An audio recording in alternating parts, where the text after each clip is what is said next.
last year, and this year. All right, welcome back to Worldwide Exchange. A couple of headlines crossing the wires right now. Germany and Italy resisting a second IEA oil stock release. We'll keep an eye on that and give you some updates throughout the rest of the hour. Meanwhile, after years of lagging sales of denim, they're back apparently, and our next guest is hoping that consumers still have an appetite for the high-end blue jean market. Joining us now is Stuart Millar. He's the Executive VP for North America at G-Star, and Hervé is still with us from Ritz-Carlton. I've never seen a man come in at this hour decked out head to toe in jeans. You have, what is this, a jeans tie, a jeans shirt, and some blue jeans on. Denim. You're like a walking advertisement for your company.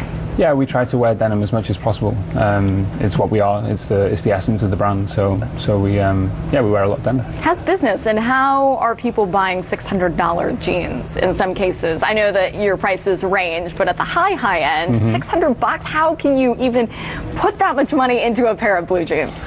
No, $600 jeans are aspirational product that are good for the aspirational side of the brand, but primarily the volume of jeans is $150 to $200. So that's where we see the growth in the marketplace. Hervé, you wear jeans? Yeah, I do wear jeans. And Jacques, as you're expanding a luxury jean company in the US, what's some other challenge you're going to have? I think this is a very hard market space.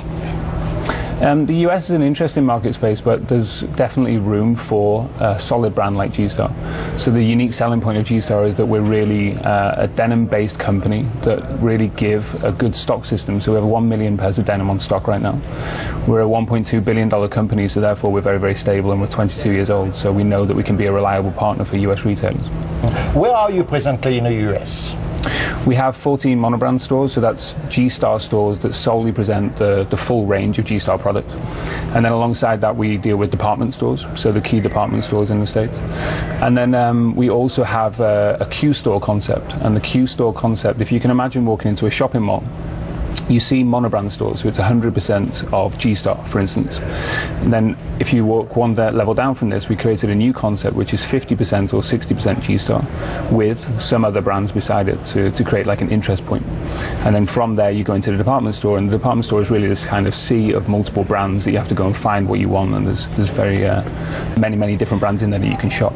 And Christine has a question from London. Stu, if you look there. Hey Stuart, this is Christine. I'm interested in China because we have a Boston consulting group saying that, you know what, retail spending is going to boom to something like $200 billion in 10 years' time because of the surge in the growing middle class there. What are you doing to tap on this growth coming from China?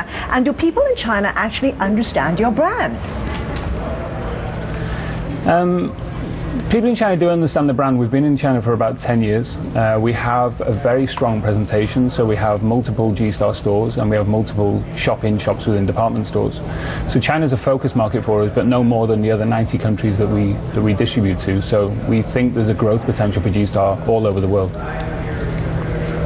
What about the issue? What about the issue? What about the issue of rip-offs? What about the issue of rip-offs, Stuart? I mean, every time you get successful in a market like China, somewhere down the corner there's going to be a rip-off on G-Star. How do you deal with that problem? We're vigilant with counterfeiting and copying and grey market. We have a legal team that are specifically looking for this. So you have to protect your brand. You have to keep on innovating your product so that you design from a point of difference and differentiate yourself from these counterfeits. But as long as you monitor it and manage it just like every other aspect of your business, then you can successfully overcome this challenge. Very good. Can women wear those ties too? I could rock that. Of course you can, yeah. You can rock anything you like. Thanks, Stu. Good to see you this morning. Thanks for stopping by, EVP of G-Star. Okay, coming up next, JP Morgan set the bar pretty high in terms of bank earnings, posting higher than expected profits in the second quarter. Will Citigroup